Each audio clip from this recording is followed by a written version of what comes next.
Instituto Mels, mulheres empoderadas, lutadoras e sobreviventes.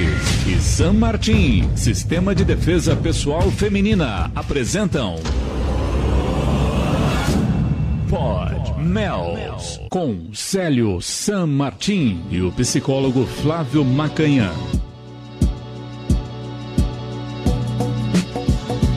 Olá, boa noite. Estamos ao vivo com mais um Pod Mels com Célio San Martín e o psicólogo Flávio Macanhã. Ao vivo aqui no Facebook, na nossa página da Rádio The Wall. Também ao vivo no YouTube, nosso canal de TV do YouTube. Também no nosso site, formato de áudio só, no aplicativo também áudio. Aliás, se você não tem um aplicativo da rádio, é só baixar. Você encontra nas lojinhas Google Play ou Apple Store. Se não tem aí o aplicativo da rádio, fique sabendo que ele é de graça e não vai ocupar quase nada aí no armazenamento do seu celular. É só baixar, clicar para ouvir música ou para acompanhar nossos programas, nossos podcasts aqui do estúdio da Rádio The Wall. Célio San Martín, boa noite. Boa noite, Isidoro. Boa noite, Flávio, meu parceiro. Fala. Boa noite a toda a audiência aí que está nos assistindo. Hoje a gente tem uma convidada super especial, que eu não vou fazer spoiler aqui, ela que vai falar dela, mas vai tratar do assunto aí, tanto do empoderamento feminino, dos assuntos que a gente está acostumado a tratar aí. Flávio vai fazer umas perguntas para ela, a gente vai colocar ela numa saia justas aqui, com certeza. Tô brincando, mentira.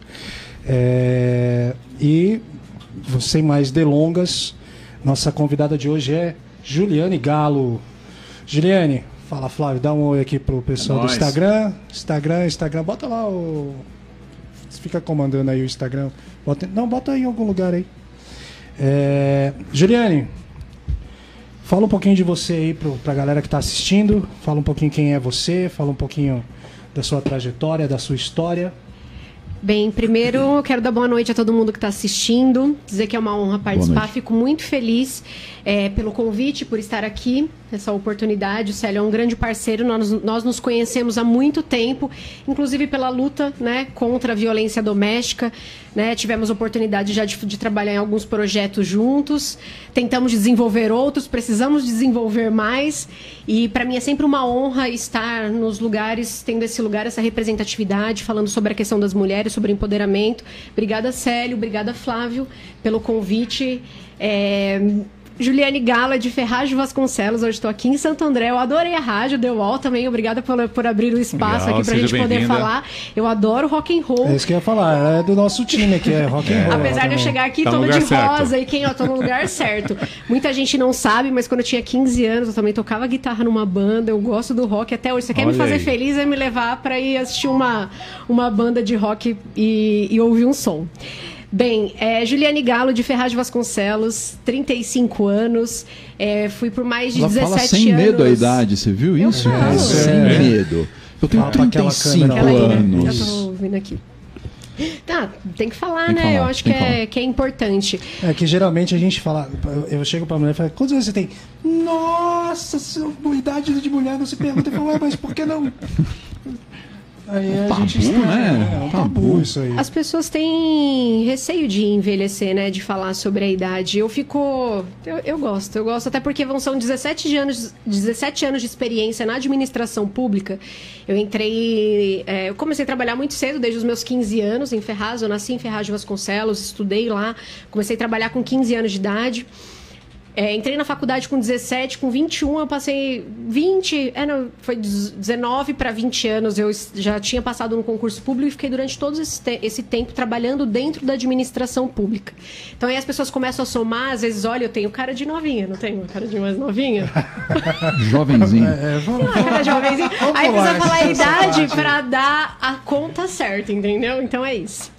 Trabalhei durante muitos anos dentro da administração pública, durante um período na execução fiscal. Eu sou graduada em Direito, especialista em Direito do Consumidor, especializei em Direito Público, estou me especializando em Psicologia e Psicanálise. Estava aqui conversando com um psicólogo, que é a minha profissão de paixão. Eu sempre acolho muitos projetos que são relacionados às questões da psicologia. Depois eu posso até falar um pouco sobre isso.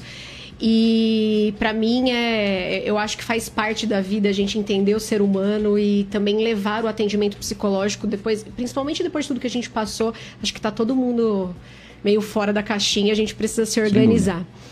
Fiquei durante 8 anos no PROCON, né? Atuei durante 5 anos como coordenadora do departamento, que foi onde eu me especializei. Sempre fui apaixonada pelo direito do consumidor. E ali eu comecei a entender a necessidade de a gente defender as pessoas que realmente precisam, né? Eu sempre explico que o direito do consumidor, ele existe para a gente defender as pessoas mais vulneráveis dentro de uma relação de consumo. E a partir do momento que todos nós somos consumidores, a partir do momento que você acorda e acende a luz, a gente está ajudando todos os cidadãos a resolver os seus problemas.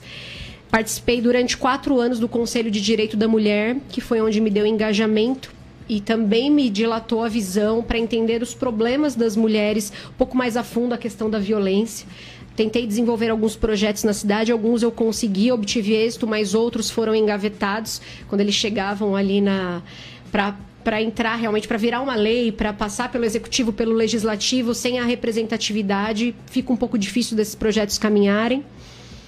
Depois saí para disputar eleições, entendi que precisava participar da política. Lancei uma pré-candidatura a prefeita, acabei fazendo uma junção, saí como vice, tivemos quase 30 mil votos, perdemos por 2 mil votos na cidade. Assumi a diretoria do SIC, lugar que também me deu a oportunidade de trabalhar com muitos projetos sociais, inclusive trazer projetos voltados para as mulheres lá dentro do SIC também. E hoje estou como candidata a deputada federal. Então é um pouquinho da minha trajetória até aqui. Currículo extenso, né? Acabou a live, ok? Muito obrigado. Foi um prazer ter todos vocês aqui. Até semana que vem. Bom, Juliane, eu moro na cidade do lado. Na realidade, eu moro em São Paulo, mas faço divisa ali com Ferraz. E eu sei da dificuldade que é, porque eu também já tentei colocar vários projetos ali.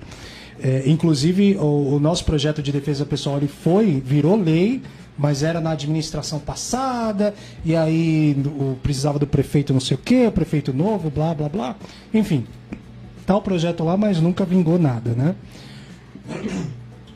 Eu queria perguntar para você, como que você que viveu ali, vive ali, a parte política, a parte do SIC, que atende não só a parte do PROCON, mas é o Centro de Integração à Cidadania. Então atende várias demandas ali, não só de mulheres, mas principalmente das mulheres. Como que é lá em Ferraz essa demanda de violência contra a mulher? Eu sei que lá, por exemplo, não tem nem...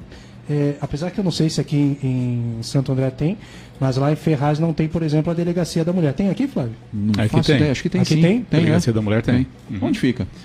Não sei exatamente. Vou dar uma gulgada aqui. É bom. Até legal para colocar aí também. Essa informação também. Já passa essa informação também.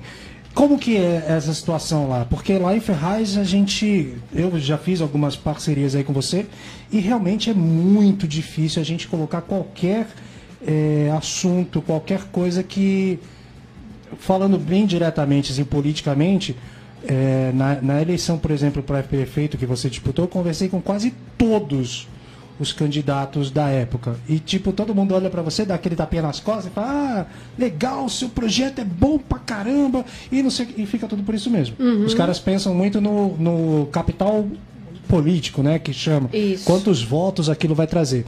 E eu percebi que, assim, por ser um assunto talvez espinhoso, que eu e o Flávio tratamos, a galera política meio que evita de colocar a mão.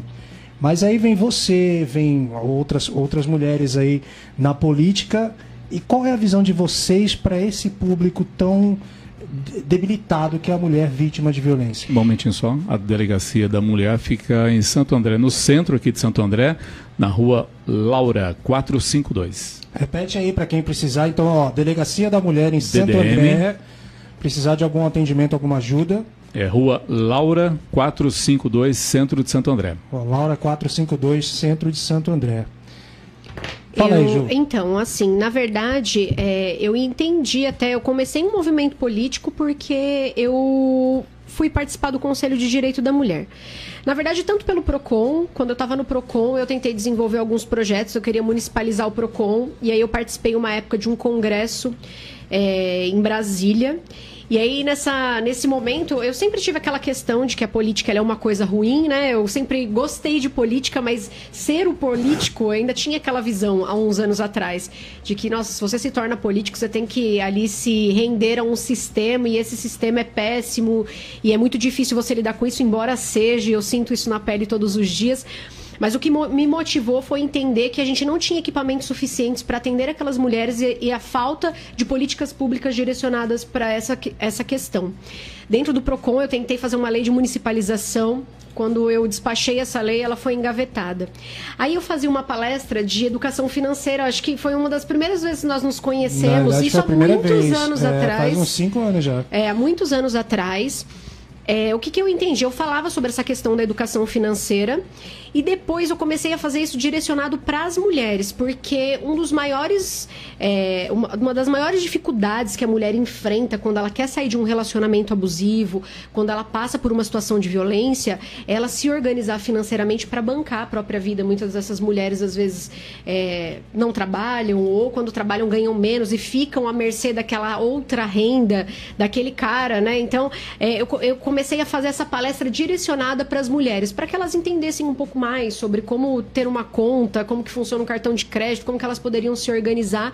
E aí eu comecei a fazer essa palestra em alguns desses lugares, que ele até fazia sobre a defesa pessoal, e eu falava sobre a educação financeira para essas pessoas e comecei a direcionar isso para as mulheres. Participando do Conselho de Direito da Mulher, uma das nossas primeiras reuniões, a gente quis criar a rede feminina. O que seria a rede feminina? Não só as mulheres, porque um conselho de direito, assim, né, ele faz uma parte de fiscalizatória, mas muitas vezes a pessoa fala, putz, eu participo do conselho, mas ele efetivamente não consegue fazer nada.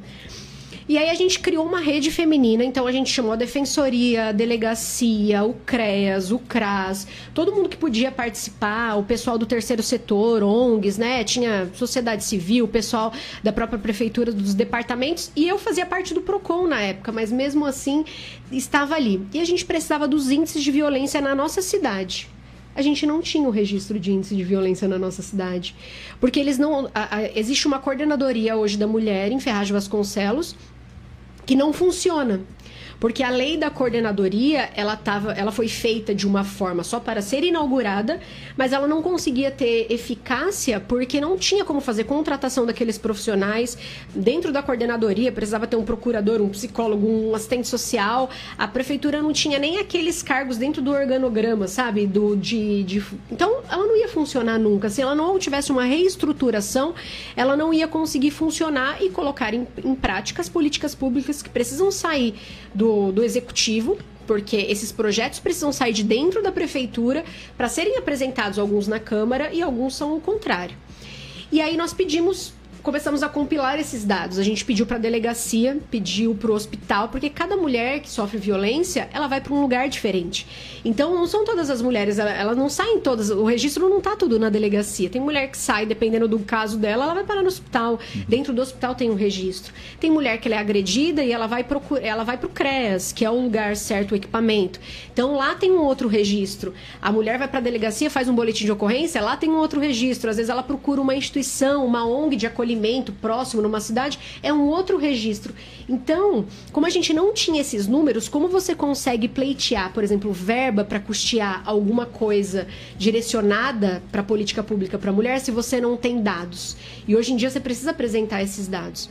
Quando a gente pediu para a delegacia, para vocês terem ideia, os boletins de ocorrência vieram todos abertos, assim, tipo, eles entregaram um monte de boletim, a gente lendo os casos das pessoas, uma coisa completamente absurda, descabida. E aí, e também vai para a vigilância sanitária, alguns registros, depois que eles saem do hospital, tem um centro dentro da vigilância sanitária que cuida desses cadastros. A gente começou a fazer esse levantamento. Com base nisso, a gente percebeu que a coisa era muito pior do que a gente imaginava, né? Porque tinham muitas mulheres sendo violentadas. Hoje a gente sabe que cada minuto aí tem 8 mulheres sendo violentadas, né? Sofrendo algum tipo de violência. E não é diferente em nenhum lugar, em nenhuma cidade. Os números, às vezes, eles são muito mais altos em alguns lugares, em outros menos, mas às vezes é a falta do registro, a falta da notificação. E aí, o que eu fiz? Falei, vamos reestruturar a lei da coordenadoria. A gente sentou, ficou 3 dias lá reescrevendo, apresentamos na Câmara, fizemos um movimento. Na Câmara de Ferraz, por exemplo, não tem nenhuma mulher vereadora. Então, a pessoa... Na época que a gente se conheceu, tinha uma. que era a Rose, exatamente. Mas eu não sei se... Eu acho que foi numa gestão anterior ainda, a gestão da Rose. Salvo engano, tá? Foi a gestão antes. Porque eu lembro dessa reunião, eu acho que ela não estava. Mas a gente apresentou lá, o projeto não andou. Nós fizemos uma reestrutura para poder fazer projetos em todas as datas, que eram datas tipo, comemorativas da mulher. A gente fala comemorativa, né? Mas algumas datas representativas para a mulher. Passamos vários dias. Apresentamos isso na Secretaria de Assistência Social. Por quê? Porque você precisa ter esses projetos, eles precisam entrar na lei lá de diretrizes orçamentárias, porque se você não apresenta que existem esses projetos, a secretaria não consegue ter recurso para poder custear projetos assim. Então, eles precisam ser apresentados antes, para que eles entrem e tenha recurso no ano seguinte, que é mais ou menos assim que funciona. A gente passou vários dias fazendo isso. Isso também nunca foi apresentado. E aí você começa a falar, poxa, a gente trabalha tanto, a gente atende mulher, né, em vários, de forma assim, sem ajuda nenhuma do poder público. E tudo que a gente tenta fazer ainda para colaborar, porque não seria nem a nossa parte, a própria secretaria deveria fazer isso, porque já deveria ter alguma verba específica para essa questão de políticas públicas para a mulher. E aí foi quando eu percebi que a gente precisava de representatividade dentro, né, da política, para poder fazer com que isso caminhasse. Porque se você for e conversar com alguém, com um vereador, que ele realmente não abraça a sua causa porque ele não acredita naquilo, hoje está muito em alta falar sobre a mulher, a gente sabe disso. Então todo mundo quer defender a mulher, todo mundo quer usar uma figura feminina para fazer política. Mas colocar realmente na prática, colocar a mão na massa, entender que aquilo é realmente importante, eles não fazem. Porque a gente vai atender, 30, 50 mulheres lá num equipamento. A gente montou o CAM lá no SIC, que é o Centro de Auxílio à Mulher, que atende mulheres vítimas de violência. A gente tem um registro hoje de mulheres lá dentro. Para eles é indiferente para os políticos. Alguns segmentos, eles não trazem votos, que é como o dos próprios servidores públicos. É um segmento que você pode mandar embora, você pode fazer alteração. Essas pessoas, elas não afetam diretamente na questão dos votos. E a questão de política pública para a mulher, ela só afeta imagem de político se ele falar alguma besteira. Mas a parte de você olhar os equipamentos e se realmente tem recurso, se não tem, ninguém nem sabe falar sobre isso. Se você for perguntar, pode ter um monte de gente falando, não, eu defendo as mulheres. Fala, tá, e você vai defender a mulher como? Eles não sabem que a gente precisa criar esses projetos antes, que eles precisam ser apresentados, que a gente precisa buscar capitalizar esses recursos.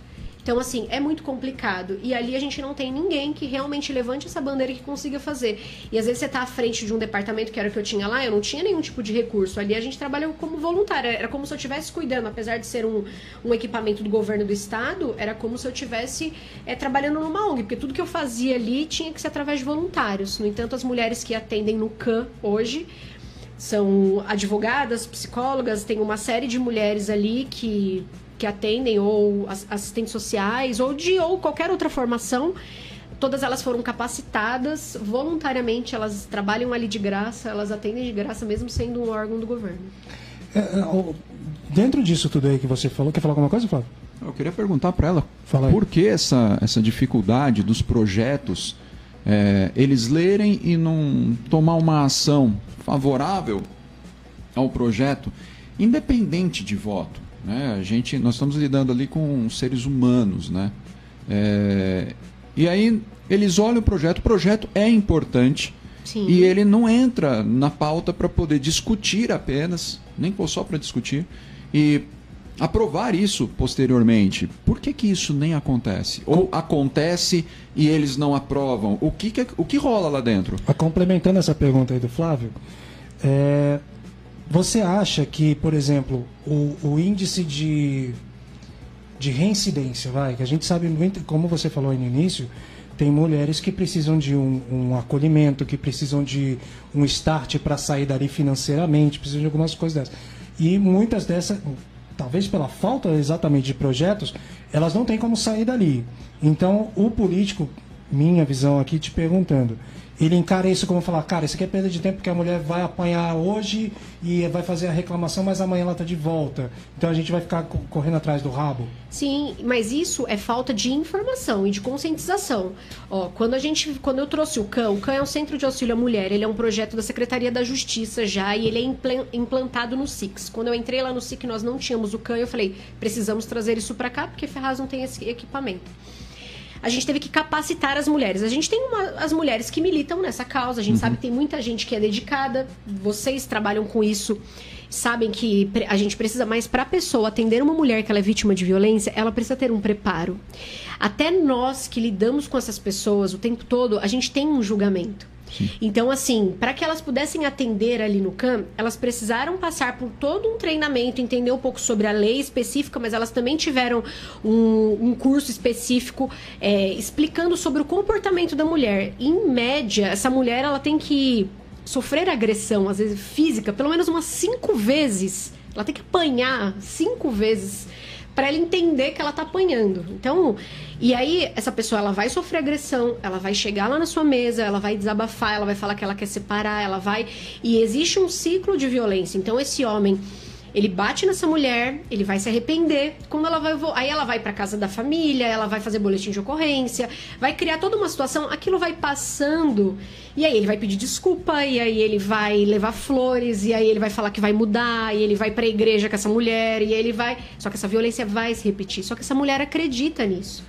Porque é uma construção do nosso pensamento, Sim. É uma construção da sociedade baseada nisso. A gente sabe que a questão do homem violento vem desde de lá de trás. Posso te interromper rapidinho? Pode. Baseado nisso que você falou, no primeiro programa que a gente fez aqui, eu lancei uma pergunta para o Flávio e ele me deu uma visão. Eu vou lançar a mesma pergunta para você, porque você é mulher. É dentro exatamente disso que você está falando. Quando eu comecei a divulgar aqui o trabalho que a gente ia fazer no podcast, uma pessoa que acaba seguindo a gente ali nas redes sociais me chamou, falou que ela é cabeleireira e que por causa disso muitas mulheres vão lá e o salão de cabeleireira é igual consultório de psicólogo. Do mesmo jeito que a academia acaba sendo consultório também. Porque aí a mulher pega a intimidade ali e ela acaba contando, desabafando, não sei o quê. E ela falou uma frase que você acabou de repetir, que é: a mulher vai lá e desabafa. Ela vai lá e fala. E aí ela falou uma frase para mim muito interessante que foi: mas ela só quer falar. Ela só quer desabafar. Ela não quer ajuda. Dentro disso, eu tive uma discussão, vou até repetir as mesmas palavras que eu falei com você. Quando a gente fala discussão, geralmente o brasileiro entende que é uma briga. Não foi uma briga. Discussão é bom, foi uma conversa com uma parceira que tem um projeto na Zona Norte, e aí ela me disse uma palavra igual a sua. A gente tem que falar de um jeito que a mulher entenda. Você ainda foi ainda mais enfática. A mulher tem que apanhar umas 5 vezes para ela entender que ela está apanhando. E aí eu virei para ela e falei assim: você está me dizendo então que a mulher ela não tem a capacidade cognitiva de entender se a gente falar claramente? A gente tem que agir com ela como se ela fosse uma criança de 5 anos, ou menor ainda, que tu finge que vai colocar um danoninho na boca dela, na hora que ela abre a boca você joga o brócolis. É isso que a gente tem que fazer? Por quê? Porque geralmente, e assim, agora eu vou falar do que a gente já fez.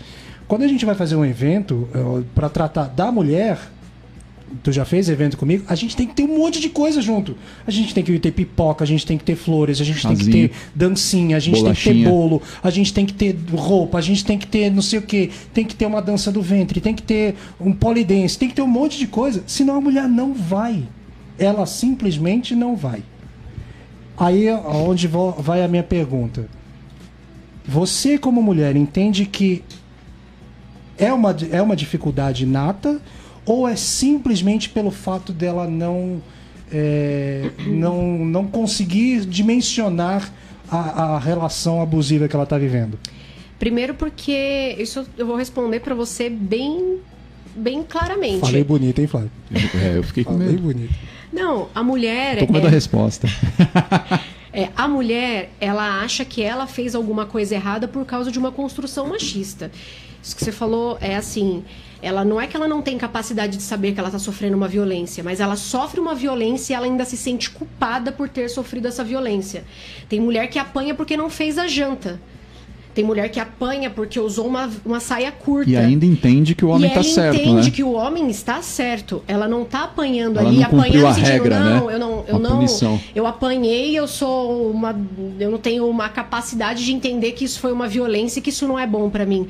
Não, ela se sente mal porque ela acha que ela fez alguma coisa errada. Em alguns casos, o homem usa justificativa, porque na maioria dos casos de violência, o homem bebeu, ou usou droga, ou estava muito nervoso e aquilo não, eu bebi, naquele dia eu saí, eu estava fora de mim, fora do controle, e ele pede desculpas e essa pessoa entende que aquela pessoa pode se recuperar. Muitas vezes porque ela gosta desse homem, muitas vezes porque ela não tem capacidade de se sustentar sozinha, muitas vezes porque ela tem filhos e a mulher ela sofre um preconceito por sair, por criar um filho sozinha. A gente sabe que hoje é diferente, mas eu vou falar por mim, por experiência própria. Eu, quando decidi me divorciar muitos anos atrás, que quando fui fazer análise, até eu tive que fazer análise para isso, porque eu achava que se eu me separasse, eu ia ser uma mulher com um filho sozinha e que eu não ia conseguir ficar com ninguém, que as pessoas iam me olhar torto e que eu não ia conseguir, porque a mulher ela é criada para casar, ter filho, cuidar do marido e ainda escuta, a mulher sabe dificular, ou seja, aguenta tudo, que lá na frente o cara vai ser legal com você, lá na você frente vai despertar não sei o que, o psicopastor ali. Não, mas as pessoas elas falam isso para as mulheres e quando eu falo que a mulher ela precisa se conscientizar, não é porque ela não tem essa capacidade, mas é porque ela foi criada e ensinada assim. E a gente não tá conversando, você não tá falando com mulheres como eu que tive a oportunidade, o privilégio de estudar, de ir atrás. E mesmo assim, eu ainda passei por situações e em vários momentos eu penso de maneira machista que eu tive que desconstruir para poder entender e me colocar no lugar dessa mulher. Dá um exemplo pra gente, porque talvez algumas mulheres que assistem a gente, ela deve estar pensando o que seria esse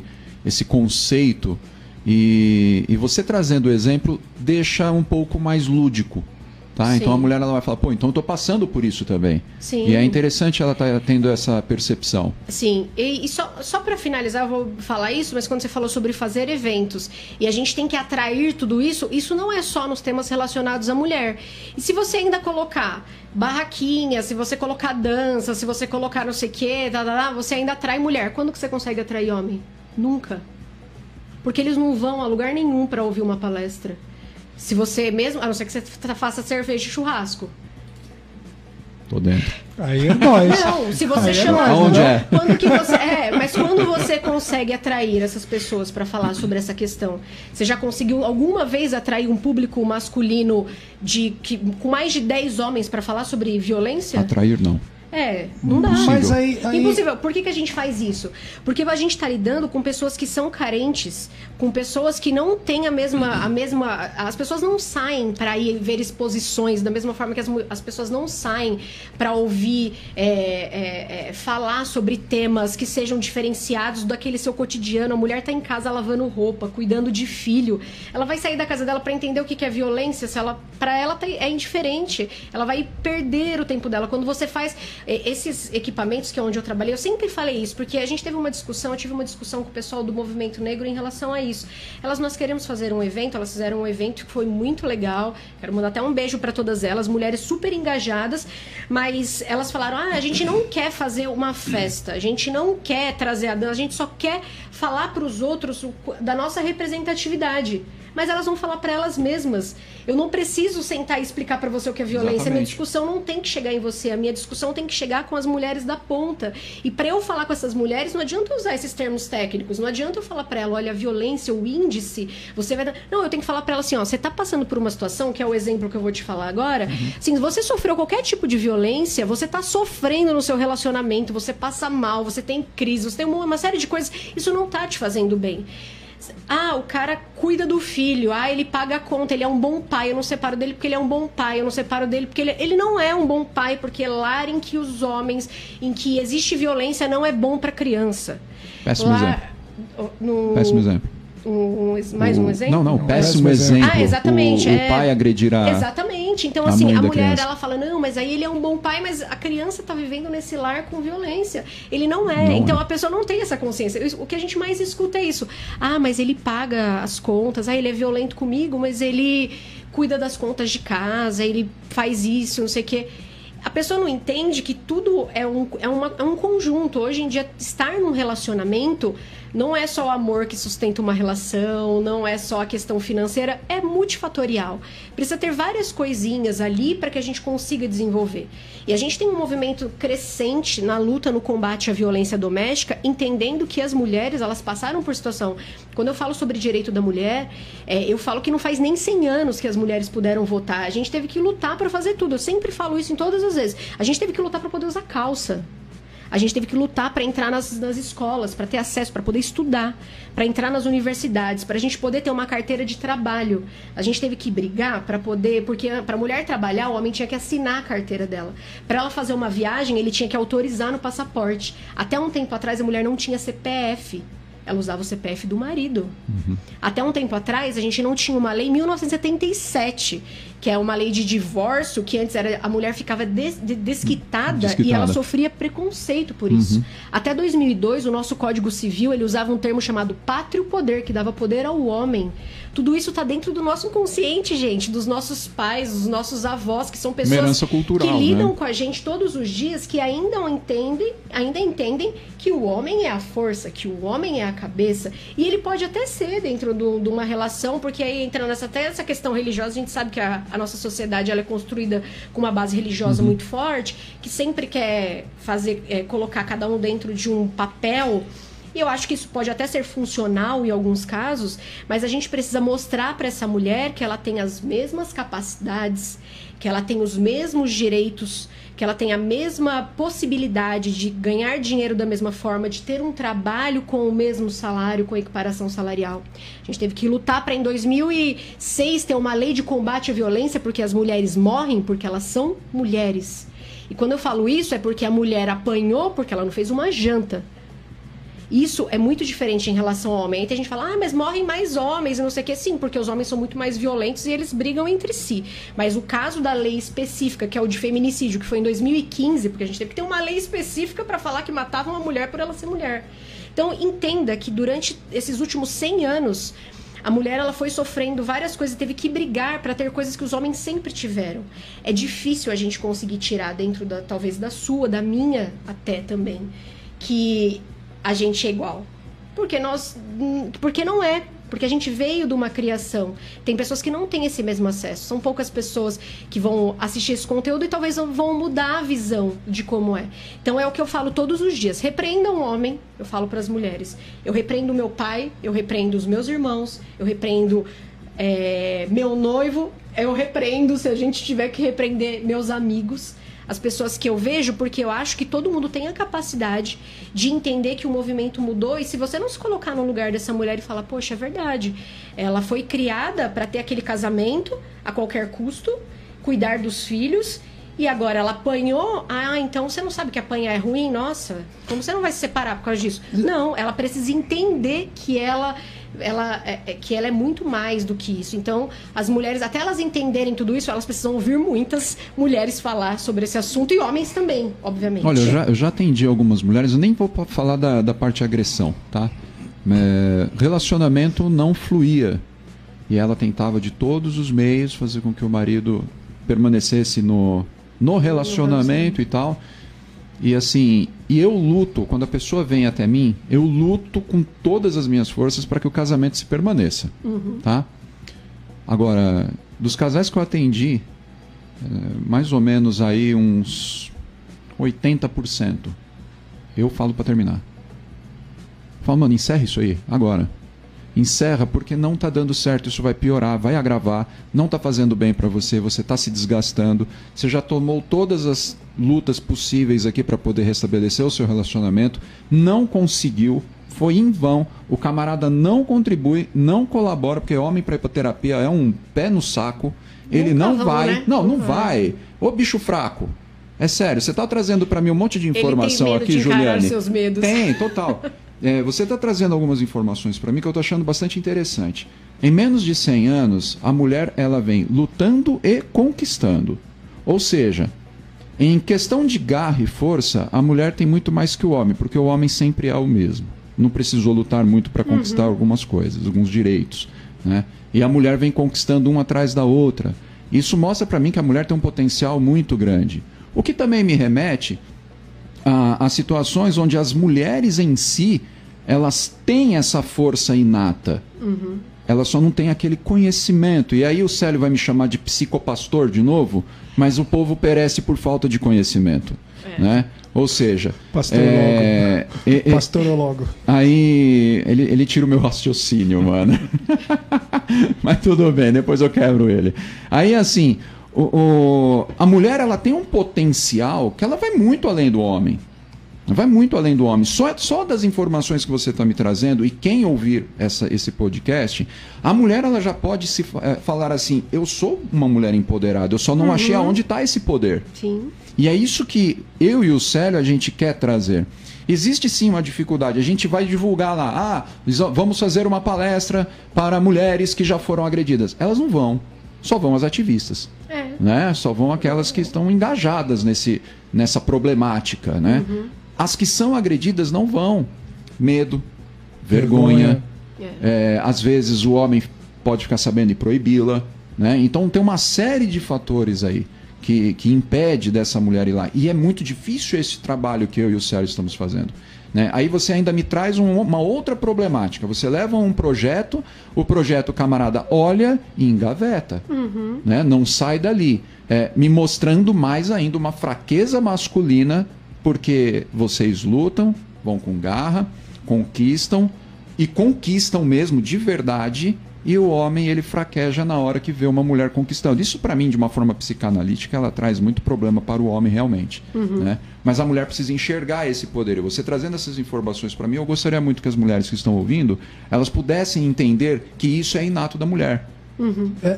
Pegando você falou uma palavra que você repetiu ela várias vezes, que é criado. A mulher é criada, a mulher foi criada, a mulher foi criada.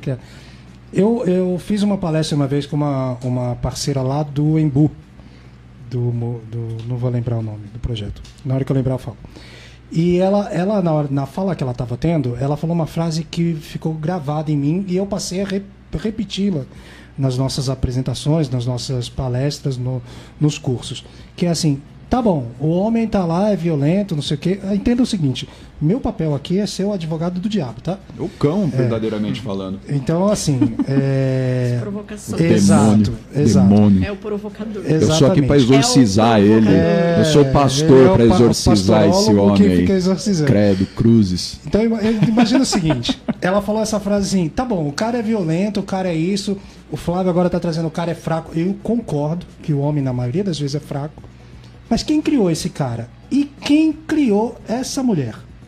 Porque, vou trazer um exemplo meu aqui, Cultura, né? Vou trazer um exemplo meu. Na minha família, são poucas mulheres, né?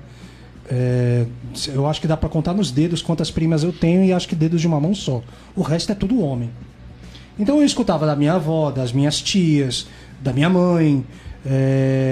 E o Flávio ouviu isso, a gente já falou isso várias vezes, em várias oportunidades, que assim, o maior medo de homens da minha idade, da idade do Isidoro, do Flávio, era, a gente ouvia da mãe, imagino que tu também deve ter ouvido a tua mãe falar para teus irmãos, se tu apanhar na rua, chegar em casa vai apanhar o dobro. Então a nossa preocupação era, não vou apanhar na rua. Ou se a gente apanhasse, a gente tentava se machucar o menos possível. Mas a exortação para as meninas era completamente diferente. Se alguém mexer contigo, chama teu irmão, chama o primo, chama o pai, chama a tia, chama a professora. Doutrinando a dependência, né? Chama alguém. E essa exortação vinha da mãe, da avó, da tia. Nunca era do homem. Nunca era do pai. O pai... Como eu falei, na minha família tinha poucos. Mas quando o pai sabia que a filha tinha batido em alguém, principalmente se fosse homem, o pai ficava orgulhoso. E falava, porra, desce a porrada mesmo. A mãe não. A mãe fala, não, isso não é coisa de menino. Um outro exemplo aqui. Eu nunca, na minha infância, de quem eu escutava a frase homem não chora, era das mulheres. Eu nunca escutei isso do meu pai, dos meus tios. Nunca escutei. Do meu avô. Nunca escutei. Eu escutava isso das mulheres. Quando a gente se machucava, era a mãe, a tia, a prima, a avó, que vinha e falava, homem não chora. Então, assim, quem criou essas pessoas? Não, o que eu entendo é assim, é uma construção porque as mulheres têm um pensamento machista. Essas mulheres criaram essas mulheres para serem submissas aos homens. Isso é fato. Não é porque ela foi criada por uma mulher que a mulher ia falar para ela diferente. Essa mulher, ela não tem essa consciência. A gente tem essa consciência agora. Agora a gente está lutando por esses direitos. É isso que eu estou dizendo. Se não faz nem esse tempo, vamos jogar mais para cá, esses últimos 30 anos. E menos. Posso complementar uma coisinha? Porque quando eu era adolescente, eu falei pra você, faz 10 anos, 8 anos, 9, que eu me separei, que eu me divorciei. Naquele momento, a minha cabeça era com essa mesma criação machista. E minha mãe é uma mulher empoderada. Minha mãe é uma mulher que sempre trabalhou fora, etc e tal. Mas ela veio com essa criação da mãe dela de falar que não, é importante, uma mulher tem que ter um casamento só, você tem que aguentar, você vai passar por um monte de situação.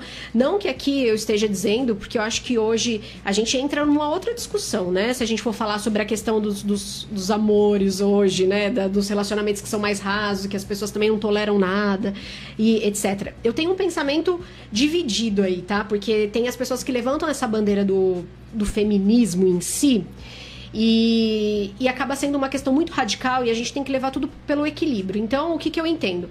Nós fomos criados por homens e mulheres, e por mulheres falando com as filhas, porque os pais não conversavam muito com as filhas também. Não conversavam. Então, automaticamente, quem ia ensinar essas filhas são as próprias mulheres. Então, elas iam ensinar essas filhas a serem boas esposas para os homens, de acordo com aquilo que ela vive com aquele homem. Então, você vai ser submissa a esse homem. Se acontecer alguma coisa com você, você acione o homem. Você depende desse homem. Então, a gente vai passando isso de uma para outra. Até que chegou alguma ali que saiu um pouquinho da caixinha e falou, opa, eu não quero depender desse homem. E aí foi quando as coisas começaram a mudar. Ou o próprio sofrimento dessa própria mãe falando, pô, minha filha não vai ser assim também. Com certeza, porque a gente sabe que tem pessoas, mas a criação vem dessa questão cultural histórica. Em contrapartida, eu vou te provocar de novo, porque eu sei que você tem um filho. A gente escutava das mães assim, você tá achando que eu sou essas piranhas das suas amigas da escola? Eu não quero vagabunda aqui na minha porta.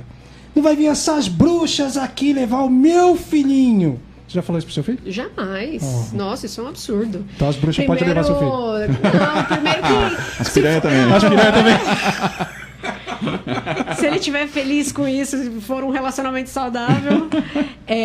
Na verdade, assim, eu acho que é uma criação. Eu ensino meu filho completamente diferente disso. Primeiro que eu ensino a respeitar as mulheres. Primeiro que uma coisa que você não vai ver... 13 anos. 13, tá. Eu não tenho... E quem me conhece sabe disso. Isso desde muito novinha. Eu já sempre fui meio... Mesmo passando por essa situação que eu expliquei pra vocês, mas desde muito novinha, eu sempre quis ser... Era metida revolucionária na escola, então... Desde 12, 13, 14, 15 anos, eu sempre... E eu fui criada só com homens. Tá? Essa é a diferença. Eu tive 4 irmãos homens e meu pai. E era minha mãe. Então, eu sempre fui criada com menino. Eu fazia coisas que menino fazia. Eu sempre gostei de coisas de menino. Sempre gostei de empinar pipa, de andar de carrinho de rolimã. Eu queria aprender a tocar violão. A primeira coisa que eu fiz quando eu fiz 18 anos foi tirar minha habilitação, porque eu queria dirigir. Era essa... Porque eu tinha até aquela identificação pelo fato de ser criada com um monte de homem. Então, eu sempre pensei um pouco diferente. Por que eles podem tudo isso e eu não? Por que meu irmão já podia sair quando eu era mais novo? Eu não podia. Meu pai, não, você só vai sair assim. Você tem que entrar na escola. Eu nunca cabulei aula na minha vida, porque eu tinha medo do meu pai... Não é medo. Você passou pela escola sem cabular aula? Sem cabular aula. Eu entrava sexta-feira na escola. Tipo nerd. Que foi nerd, né? Tipo nerd, mano. Reprovou alguma vez? Não. Nossa, não sabe nerd, o que é viver. Cara, sabe que é... Não sabe o que é viver. Você não foi feliz na escola. Não foi feliz, mano. Você não sabe o que é reprovar de ano. Tem alguma pergunta aí, Isidoro? Porque eu não queria decepcionar meus pais. Certo. O meu pai também. Deixa eu só o Isidoro ver se tem alguma pergunta ali. Tem bastante comentário aqui, viu? Salves aqui pra nossa entrevistada. A Eidiane Sampaio aqui está dizendo agora, é a Ju, né? O Sérgio Cordeiro de Souza está aqui mandando boa noite também, obrigado. Boa noite. Sérgio Cordeiro. Boa noite. Boa noite. O Sérgio fala aqui, Ferraz precisa realmente de políticos que sejam compromissados com a cidade e seus munícipes, e não uns que fingem gostar e riem do povo e zombam. E a Juliane Galo é honesta e sincera e merece ser deputada federal. Maravilha, Sérgio, obrigado. Campanha, já está na campanha. Deixa eu fazer uma perguntinha já para... O Instagram tá Devagar. Tá rolando aqui, só tá olhando, só visualizações, não tem comentário aqui ainda não. Deixa eu aproveitar então, fazer dentro desse comentário aqui do Sérgio, fazer uma pergunta aqui para Juliane. Juliane, como mudar o modo de pensar da própria mulher que não vota em mulher? É um fato, né? É um fato. E esse fato também é por conta dessa construção. A gente sempre se remeteu à questão de que o homem era mais forte, que o homem passa segurança, que o homem toma mais decisões melhores. E até pelo fato dos homens estarem estruturados na política há muito mais tempo, é difícil da mulher estar num lugar predominantemente masculino. É o que eu falo. Hoje eu estou aqui numa entrevista com vocês às 9 e pouco da noite, daqui a pouco dá 10 horas da noite. Com mais homens aqui, não é toda mulher que consegue sair de casa para participar de um podcast, para participar de uma campanha política. Ela tem essa dificuldade. Primeiro porque ela tem preconceito, ela já tem medo de sair, de se deslocar, ela vai estar à tarde, o marido dela não vai deixar, ela vai ter um filho para cuidar, ela precisa mover o mundo para poder conseguir ocupar esses espaços. E as mulheres, elas têm muito esse pensamento. Eu vou votar nesse homem porque ele vai conseguir ir lá e brigar, porque ele é mais forte. Então, o primeiro pensamento é esse. Segunda questão é porque os partidos políticos também não investem muito e os bastidores políticos, eles são realmente muito desonestos. É uma concorrência desleal, eu até falo. Dentro do próprio partido. Não, dentro do partido, dentro dos grupos políticos, eles não investem em mulher. Uhum. Isso é fato, porque eles também sabem que as mulheres, às vezes, não vão se colocar à disposição para fazer algumas coisas. Eu tenho cá para mim, eu acho que eu tenho cá para mim que... Bom, a história da mulher, com menos de 100 anos, ela tá fazendo mais que o homem. Se você colocar uma mulher lá, a coisa vai acontecer. Eu acho o seguinte, uma tese. Eu acho que o mundo devia ser dominado por mulher. Eu também acho. No mínimo, ia ficar mais cheiroso. Mais cheiroso, mais bonito. Mais bonito, pá. Menos violento. Menos violento. Aí eu já não sei. Menos corruptível. Corruptível, talvez. Mas talvez. Violento, eu já não sei. Sabe por quê? Porque a violência, ela é inata ao ser humano. É inata ao bicho. Ela é ao macho. A mulher, por exemplo, cara, você vê já vi que vários... o homem é mais animal, né, cara? Não, mas eu já vi vários exemplos, já vi vários vídeos, várias matérias de uma mulher. Tem um vídeo que eu vi, por exemplo, de uma mulher que o filho caiu num bueiro. A mulher sozinha levantou aquela porra daquela tampa que pesa mais de 50 quilos. Sim. Aí depois, mesmo 10 minutos depois, falou, levanta a tampa, ela não conseguiu. Consegue. Então, assim, a violência, ela tá intrínseca no humano. Essa parte aí que o Isidoro trouxe e que o Flávio também me remete a um outro assunto, Juliane, que eu e o Flávio discutimos aqui em um dos programas, que foi justamente essa... Tem umas frases que eu fico pensando que frase usar, que palavra usar para não ser ofensivo, mas essa pode falar. Feminilização do homem. Eu falei isso pro Flávio e o Flávio também deu uma visão dele, vou perguntar para você. Mas essa feminilização do homem, porque assim, hoje a gente vê que não é a palavra, tá? Mas a desconstrução do homem, na minha opinião, ela tá indo para um lado perigoso. Eu usei o exemplo, vou usar o mesmo exemplo aqui, que é o tal do Joventino, já que você falou que, nossa, mas é na hora da novela o seu podcast. Eu vejo aquele Joventino, eu não sei Só agora... vou abrir um parênteses. Se Ele minha mãe não gosta de estiver Juventino. assistindo isso, porque ela estiver assistindo a novela, Aí mãe, o pau vai aí comer. vai. Perdeu, cara. Aí Já é. Como que ela chama? Mas, ó, todo mundo lá, se não assistir na hora, Como se eu chegar sua lá mãe em casa, chama? eles estão assistindo. Sandra. Vou ver se ela tá aqui. Sandra Galo. Isso, vai ver aí. Procura a Sandra Galo aí. Manda no mensagem WhatsApp, pra que se ela Sandra tiver Galo, assistindo, boa. eu falo, gente. Manda mensagem pra mãe, pode mandar. Ô, mãe. tá passando ainda, não é Pantanal? Ô, mãe, assistiu. Opa, já achei, já achei. Salvou, hein? Se livrou, hein? Ia ver Sandra uma mulher nervosa agora, hein? Caramba, Sandra o perigo ia estar vacionado aqui. Camolese Galo, é isso? É, isso aí. Ela tá Isso aqui, aí. manda Obrigada, boa noite. Hein, mãe? Deixa Boa eu noite, deixar... dona Isso, Sandra. sim. Fala aí, dona Então, Sandra. vamos lá, voltando. Eu vejo esse homem hoje, que Economiza, eu hein? comecei a chamar de Joventino, muito perigoso. Ele Que esse gosta de Joventino, Juventino. por exemplo... Não, cara, é porque... Bruto. Vem de encontro ao que a gente fala. Sim. Na novela, ele é um cara contido, que não sei o que, respeita os limites, mas ao mesmo tempo, ele é um cara completamente oposto. Ele não sabe lidar com o contrário. Ele coloca, ou é do meu jeito ou eu vou embora, ou não sei o que, ou faz assim ou eu não vou fazer. No caso lá da mulher dele, que eu não lembro o nome agora. É um remake ou é nova gravação? É remake ou é a coisa velha? Não, é nova. É nova. Nova. Porque a novela é dos anos 90. Mas ela é um remake. Agora ela é remake. É com outras pessoas, mas é a mesma história. E aí, por exemplo, tem o caso da mulher lá dele, lá, que a mulher gosta de morar na casa dele, na casa dela. Aí ela fala assim, você quer ficar comigo? Então fica aqui. Aí ele passa metade da caceta da novela falando assim, não, mas então se você gosta comigo, vem pra minha casa. E ele leva a mulher num determinado momento pra casa dele, mesmo a contragosto. Aí tem uma hora que a mulher se emputece, ela vira onça na novela, mó barato, e ela vai embora. Ele estaria assistindo a novela. Eu assisto. E eu comecei a assistir justamente... noveleiro? Não. Eu comecei a assistir essa novela justamente porque esse aspecto me incomodou. Porque é o tipo de homem, se você vê fora, sem essa perspectiva, ele é o tipo de homem que é o ideal de homem hoje. Que é aquele homem sensível, não sei o quê, falando nos extremos aqui, não come carne, e não anda a cavalo, e blá blá blá. Mas ele, ao mesmo tempo, é esse tirano, que não sabe. Mas na novela é lógico, na novela ele não vai ter uma explosão, ele não vai lá bater na mulher. Mas na vida real a gente sabe que é um cara, que é o que o Flávio estava falando aqui na semana passada, da catarse. É um cara que na hora que explodir acontece exatamente o que tu falou. Ele vai lá, bate na mulher porque ele teve uma catarse, aí ele se arrepende, aí ele fala que me desculpe, e aí ele faz tudo que tem que é o ciclo da violência ali, que é a violência, a lua de mel, a discussão, a violência. E aí começa a acontecer tudo de novo. E aí é onde eu acho que essa mulher não sabe lidar com isso, porque é uma montanha-russa. Esse cara é uma montanha-russa. E assim, essa sensibilização extrema de alguns homens hoje que estão sendo trazidos para isso, também não é perigoso? Eu não vejo dessa forma, assim.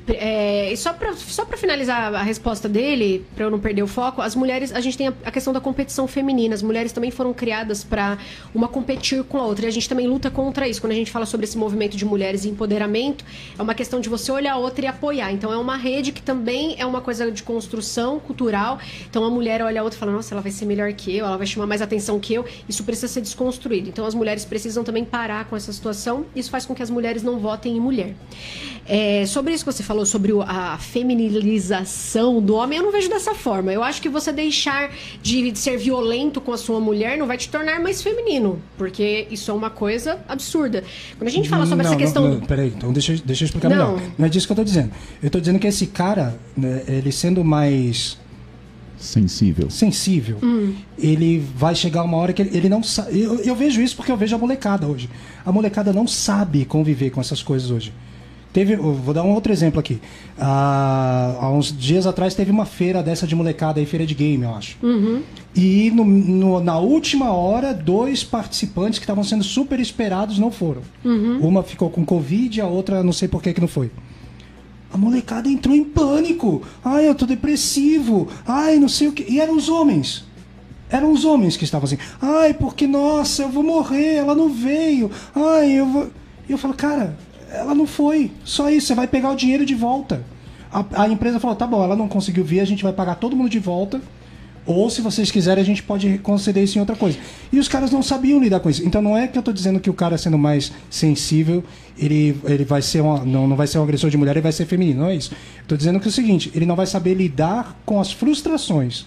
Mas eu tava falando sobre isso hoje até, com a Val, na hora que eu tava vindo a gente tava vindo pra cá, eu tava falando exatamente sobre frustração, que é uma coisa, eu acho que são coisas que a gente tá falando aqui que são distintas.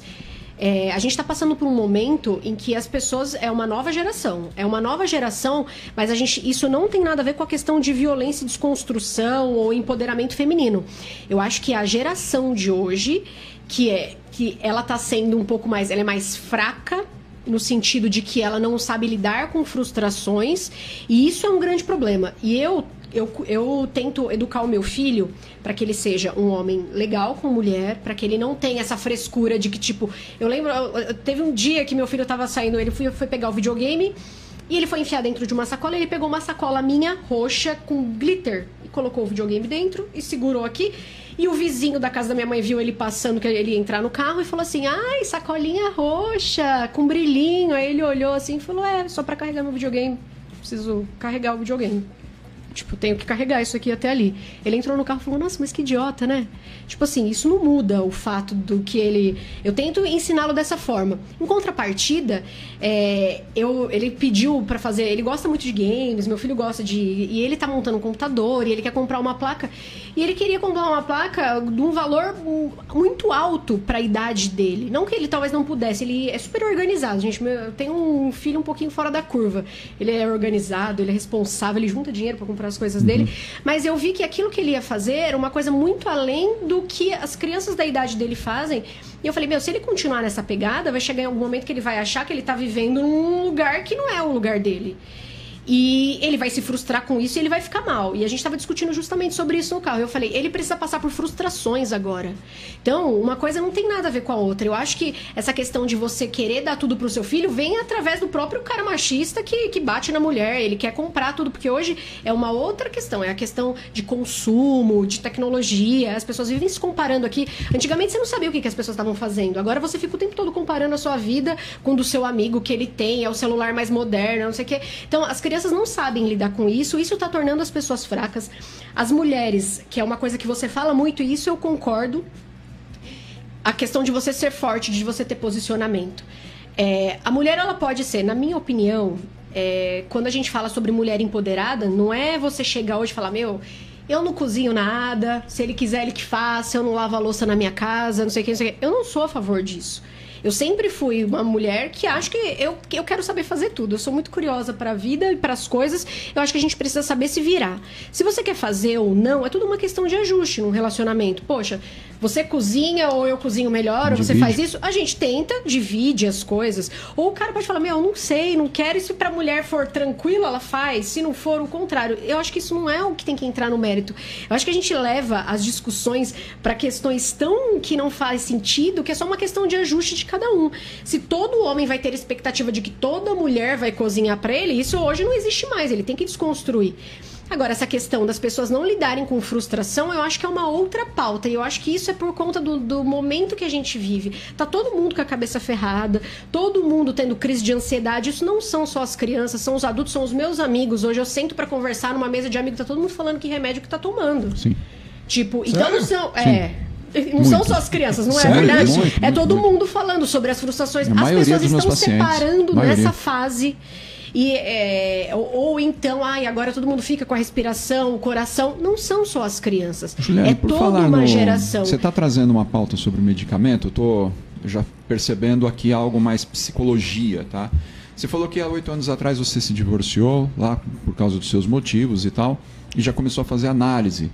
Eu queria que você falasse para mim um pouco sobre o benefício de estar fazendo essa análise e o que isso te trouxe para empoderamento, de uma consciência mais concreta sobre a vida real mesmo, como ela é. Porque a minha preocupação mesmo é que as mulheres elas vejam modelos e possam se espelhar. Eu sempre trago isso. Porque o que eu falo é um homem falando. Sim. Isso pode ser agressivo ou não. Tá? Mas você falando, isso é legal, porque a tua experiência de vida, ela pode trazer boas coisas para quem está assistindo. Eu falo, é por isso que eu falei aqui para vocês sobre essa questão da psicologia. Eu tô aqui, eu sou candidata, eu não vou fazer propaganda política, mas eu vou fazer, mas eu vou fazer uma propaganda. Tá bom. Por favor, eu vou fazer propaganda também. Por favor. Fala da psicologia aqui um pouquinho. Sim. Fortalece minha classe, exatamente, vai. Eu vou fortalecer, porque se eu tô aqui hoje, foi porque eu fui fazer análise. Ponto. Já começa por isso. Toma. Se eu falo isso para todo mundo. O meu analista é homem, inclusive desde o início, porque tem mulher que eu vou ter que conversar com mulher para ela entender. Nós somos bonzinhos, e o meu analista é homem. Somos bonzinhos. E para mim foi um divisor de águas. Na verdade, naquele momento, eu passei por essa situação, tanto pela questão do divórcio, para saber como lidar com toda essa situação, para me organizar financeiramente, foi todas as coisas que eu senti na pele, de como que eu ia lidar com a minha vida dali para frente. Eu estudei, eu já fazia faculdade, mas eu vivia para minha casa, filho, aquela coisa toda porque as mulheres são ensinadas ali. Num determinado momento eu falei, eu preciso mudar tudo isso. Para eu ter esse empoderamento, eu fui fazer análise. E na análise eu comecei a me conhecer. Eu acho que o segredo da vida para todo mundo é ter autoconhecimento. Quando você sabe o que você quer, quando você sabe o que você é, você não se sujeita a outras coisas. Você se conhecia antes da terapia? Não, eu conheci o que eu achava que era aquele momento. Eu acho que também foi uma fase pós-terapia, é uma outra. Eu acho que todo momento a gente vai se conhecendo um pouquinho mais. Tem uma hora que você entra num conflito até. Que você fala, poxa, eu não era nada aquilo do que eu vivia. Você já quis bater no terapeuta? Eu já fugi da análise várias vezes. Aí, ó, tá vendo? Já fugi Tem uns caras que é meio folgado, cara. Não, e ele era bem sério, assim, ele não me atendia por WhatsApp. Eu sempre gostei de fazer a terapia presencial. E a análise, na verdade, né, é diferente, mas as pessoas falam terapia, é mais fácil de entender. Então, eu fazia presencial e, às vezes, acontecia algum fator, assim, eu queria escrever, ele só mandava uma frase, assim, que eu falava, tipo o mestre dos magos, sabe? Eu falava, meu Deus, agora eu vou ter que me matar pra entender o que tá acontecendo aqui, que ele me falou. E ele, não falte na análise no próximo dia, que era pra poder falar. Mas fez toda a diferença. Eu brinco que quando eu escrever um livro, porque é um projeto que eu tenho ainda, eu vou fazer uma dedicatória pro meu analista. Então, por favor, faça pra todos. Eu sou fã, eu falo pra todo mundo tem que fazer em algum momento. Eu acho que tem que fazer sempre pra você se conhecer. Isso foi um divisor de águas na minha vida, né, em relação à questão do empoderamento. E por vários outros movimentos que aconteceram. Eu perdi meu irmão de Covid há 1 ano e meses atrás, 1 ano e meio.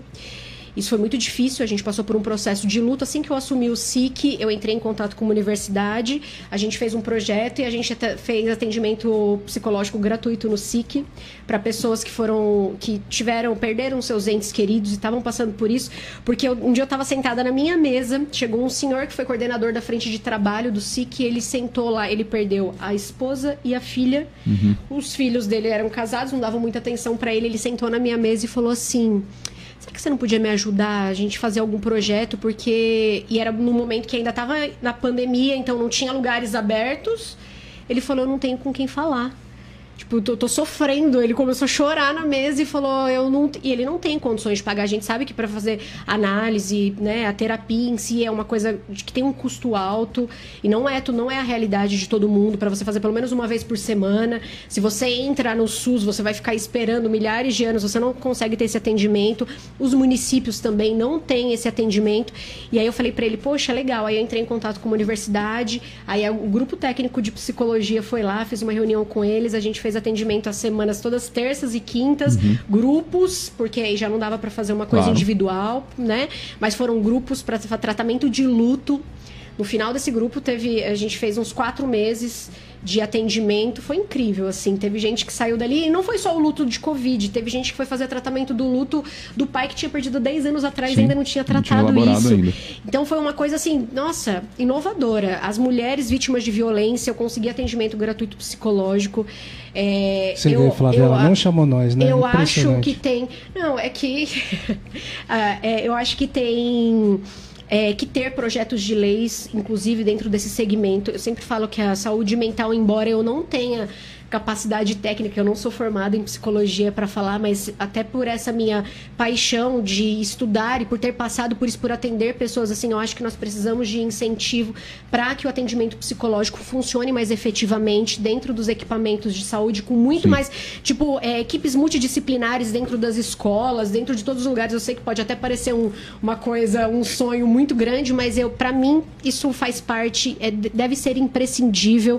Inclusive é um dos meus projetos de brigar por isso. Dentro da questão das mulheres, igual a gente falou, a mulher ela vai sair, ela não vai ter um emprego. Para mim, a gente precisa brigar por uma lei de incentivo fiscal para que essas empresas contratem mulheres que são vítimas de violência ou em situação de vulnerabilidade, para que essas mulheres sejam inseridas e terem uma oportunidade dentro do mercado de trabalho, dentro das suas capacidades, obviamente, mas para que a gente tenha isso, porque assim a gente vai conseguir fazer, porque essa mulher, ela chega lá e fala, puxa, eu preciso do emprego. Ela não consegue, ela não conseguiu estudar, ela tem um monte de filho, ela não vai conseguir sair daquilo. E não dá para viver só de auxílio, então tem que ter esse tipo de lei de incentivo. Deixa eu só fazer um comentário aqui. Estamos no finalzinho já e tem um comentário aqui no YouTube da Daiane. Ela diz que super concorda com a Juliane, viu? E ela conclui que tudo o que ela está dizendo com base em muita observação e estudo social. Então, parabéns por mais mulheres assim como nós, né? E ela fez mais um comentário ainda. Somos capazes de sermos o que quisermos e, ao meu ver, o problema está na doutrinação de submissão que foi acontecendo com o nosso gênero por séculos. É isso aí. Bem colocado. Como a gente já está acabando o nosso tempo aqui, que o Isidoro só dá 1 hora para nós, pegando esse gancho aí, não é? Pegando esse gancho aí da situação financeira, mulheres, é o seguinte, a gente aqui, primeira coisa, a gente tem um link lá no Instagram do Instituto Mels e no Instagram do San Martín Sistema, que se você precisar de ajuda psicológica, precisar de orientação jurídica, entra lá no link, clica, vai ter um formuláriozinho para você preencher e você vai ser direcionada para um dos voluntários, tá? Geralmente, independente do voluntário que tu precise, geralmente tu vai acabar falando com o psicólogo de qualquer maneira. Os atendimentos são gratuitos, são entre 2 e 4 atendimentos gratuitos, e a possibilidade de você continuar com a terapia depois por um valor social fica ao teu critério. Segundo ponto, uma coisa muito importante que a Juliane falou aqui, o Flávio também falou, que é essa parada da situação financeira. Então, a gente vai lançar aqui hoje, nós temos uma parceria com o Sebrae daqui da região do ABC. Isidoro, se você puder colocar aquele PDF que eu te mandei, tem uma grade lá no Sebrae com vários cursos. Tem um projeto chamado Sebrae Delas e o Sebrae 1000 Mulheres.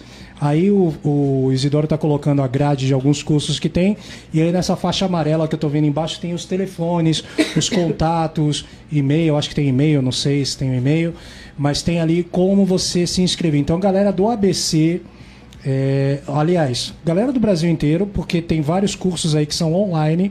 Então você, para esses cursos de Sebrae 1000 Mulheres e o Sebrae Delas, o Sebrae vai ajudar vocês, mulheres, a pegar o seu projeto do zero.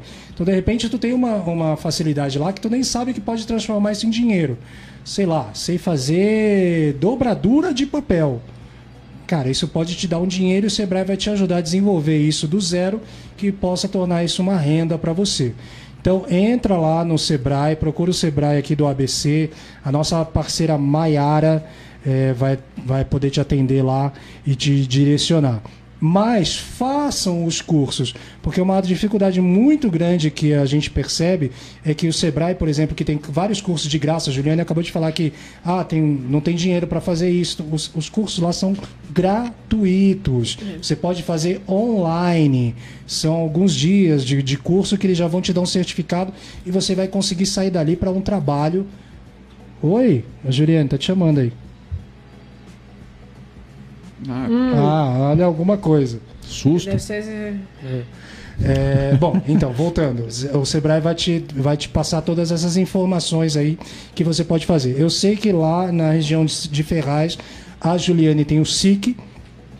Nós também já estamos fazendo parceria com o Sebrae da região da Zona Leste e da Zona Norte de São Paulo também. Então, dentro dos próximos programas aí, a gente vai passar os contatos aí do Sebrae. Eu acho que você está procurando o Sebrae aqui, o endereço, Não, ele está aqui, está na tela aqui na imagem. O endereço é Rua das Figueiras, aqui em Santo André. Rua das Figueiras, 315, bairro Jardim, em Santo André. Vai lá e procura a Maiara. A Maiara é minha parceira, nossa parceira aqui do Instituto Mels. Procura a Maiara lá que ela vai te direcionar. E tem até um número aqui de inscrição que é gratuito, é 0800 570 0800. E o telefone fixo 4433 4271 aqui em Santo André. Para quem não conseguiu gravar, essa live vai estar no YouTube, vai estar também no YouTube do Instituto Mels, vai estar lá alguns cortes dentro do Instagram. Eu tenho certeza que a Juliane vai colocar em algum lugar das redes sociais dela. Juliane, para a gente encerrar... Célio, antes da gente encerrar, eu fiquei numa dívida aqui na live passada. Enquanto a gente falava de psicopatia, veio uma pergunta sobre a diferença de psicopatia e sociopatia. Né? A minha preocupação nem tanto é a questão da diferença. Tá? A diferença ela é O psicopata ele já nasce, tá? O sociopata é uma construção dentro da sociedade, ele acaba ficando meio antissocial, vamos dizer dessa forma, tá? O psicopata não tem um pingo de coração, não tem amor, não tem empatia. O sociopata, ele vai desconstruindo algumas coisas, tá? De acordo com aquilo que ele vai vivendo. Mas a minha preocupação com a pergunta não foi a pergunta em si. Eu quero deixar um recado que é o seguinte: não espere diagnosticar o cara. Tá? Sobre tudo aquilo que a gente estava falando na semana passada, não espere diagnosticar lá. Se ele é um sociopata, ainda dá para viver. Então, não, ele é psicopata, eu vou sair fora. Não espere. Agrediu de qualquer forma, já toma um posicionamento. Porque para diagnosticar alguém, a gente precisa de tempo, a gente precisa de investigação, a gente faz testes, tem uma série de fatores aí. Então, não espere o camarada ter uma ideia do que ele é.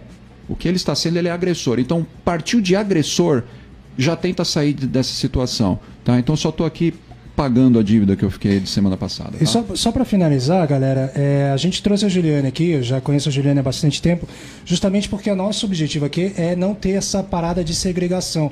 Aqui não é o lugar de fala de homem, aqui não é não sei o quê, homem não tem que falar disso. Enquanto tiver... Uma coisa que me incomoda nos discursos é que o pessoal, ao invés de tentar equilibrar, tenta fazer isso aqui.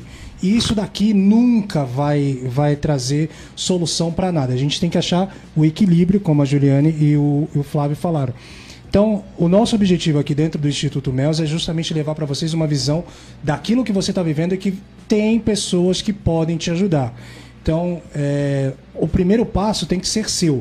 Uma coisa que eu estava com ela na cabeça no caminho, e era para falar logo no início, é que quando a mulher procura... A mulher não, mas quando as pessoas, na realidade, procuram terapia, eu imagino que seja isso, na maioria das vezes ela procura a frase do Mestre dos Magos foi legal, mas ela procura uma solução para o problema. E eu sei disso porque... eu sei disso não. Eu deduzo isso porque na academia, quando eu dava aula em academias, era muito disso. O que eu posso fazer para perder a barriga? Quando eu falava para a mulher assim, a barriga é a última coisa que você vai perder, ela meio que... mas como assim? Mas eu faço 1000 abdominais por dia. Quando a gente explicava para ela que as 1000 abdominais por dia não ia diminuir nada o tamanho da circunferência abdominal, era como se destruísse o castelinho de areia dela. Então, quando a pessoa, às vezes... Isso é minha visão, tá, Flávio? Me corrija se eu estiver errado. Ela procura a terapia achando que você vai dar a solução do problema dela. Quando, na realidade, a solução parte dela mesmo. Então, o primeiro passo é você... A gente está com a mão estendida, estende a sua também para a gente poder te ajudar.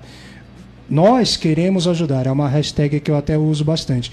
Independente de ser homem, mulher, política, a gente tem vários projetos, inclusive, Juliane, que você querendo aí, quando você for deputada, a gente pode mandar para você.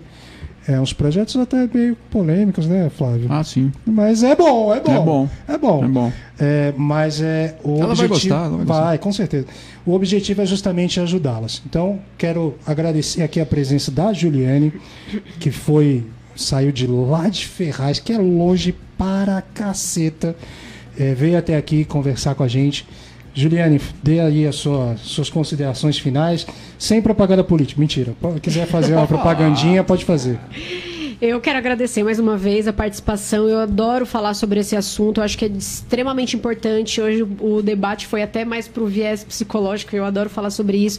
Eu acho que é extremamente importante mesmo. Os projetos, tanto de defesa pessoal, eu falo que a questão do combate à violência, ele precisa ser tratado em todas as esferas. Então a gente trata na maneira preventiva, vamos desconstruir, vamos ensinar os nossos filhos, vamos corrigir as pessoas que estão próximas a gente, vamos tentar fazer. A gente trabalha no que está vivendo hoje, né? Fazendo uma questão de uma punição mais severa em determinados casos, da gente conseguir fazer uma alteração de lei que realmente puna e que seja eficiente, eficaz, que a gente consiga trazer mais delegacias da mulher, que a gente consiga fazer com que os equipamentos funcionem, com que a gente consiga ter projetos para o pós, que é a questão da terapia, onde a pessoa que já passou por essa situação precisa retomar a sua vida, precisa entender o que aconteceu.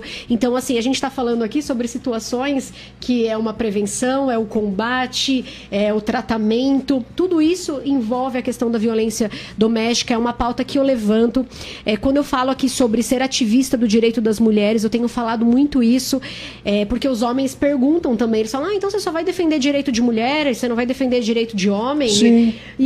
Não. E daí, né? E daí? Não, também. Mas é aquela questão, assim, as mulheres, elas estão envolvidas em tudo. Então, quando você traz esse equilíbrio, quando você faz a mulher ela se sentir bem, você traz o equilíbrio familiar. A gente está falando sobre a questão da proteção da infância.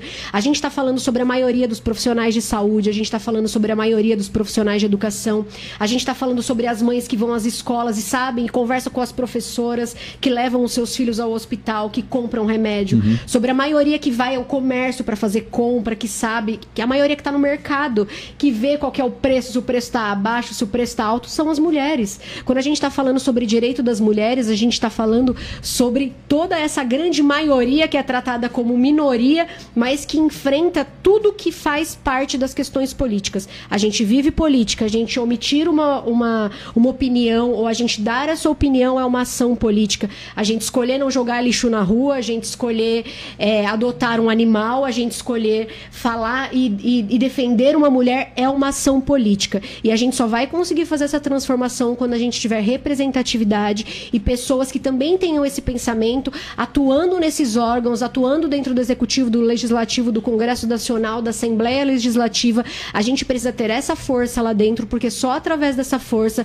a gente consegue enviar recurso, a gente consegue fazer alteração de leis, porque senão não adianta. A gente vai ter um bando de gente ativista brigando e tirando dinheiro do próprio bolso para poder construir projetos e ajudando uma mulher aqui e uma outra ali que corre risco de vida. E eu sempre falo, se a gente conseguir, através dessa conversa de hoje, fazer com que uma mulher se empodere, saia de uma situação de violência e fique viva, a gente já conquistou muita coisa. Sim. Se a gente conseguir com que mulheres entendam que elas precisam ser fortes, porque esse é o meu pensamento. Eu acho que a gente tem que ser mais resistente à dor no sentido físico de aguentar ali algumas coisas, para a mulher também mostrar que ela ocupa aquele espaço, o espaço de que ela também sai à caça, que ela não depende daquele caçador, porque ela é caçadora também.